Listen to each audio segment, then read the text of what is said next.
سلام دوستان، با شما هستم دلجوی خطلان. برادران، ویدیو امروزه ما در باره زیاد کردن скорости اینترنت.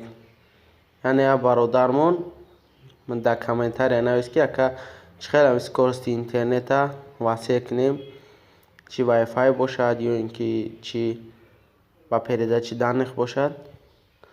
خب شما در نشان میتیم программایی که در روی اکران میبینید VPN. وقتی که برادران ما передача данных گریان میکنیم و در این حالت وارد میشیم با VPN. بینید скоростش خیلی سست است. وارد میشیم VPN استارت زیر میکنیم.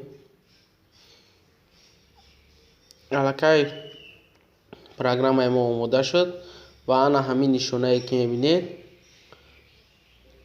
کانکت هم ده یک بار زیر میکنیم و ایسا خودش اشاره کردگی است. اوکی، بله اوکی میکنیم انا. خوب کمی منتظر میشیم برادران. بینید در بالا کلیتش برآمد چنانه که میبینید و از настройка گالش کشا گریان میمونه. بینید скоростش قدر بلند شد برادران. 20 گیگابایت سکند بود. از این دیگه که 129 44. مثال وقتی که ما وارد میشویم با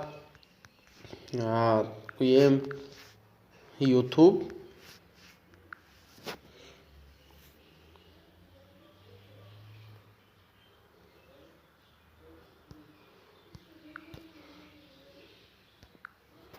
خوب بینید برادران چقدر با скорости خوب گویم کار میکنه.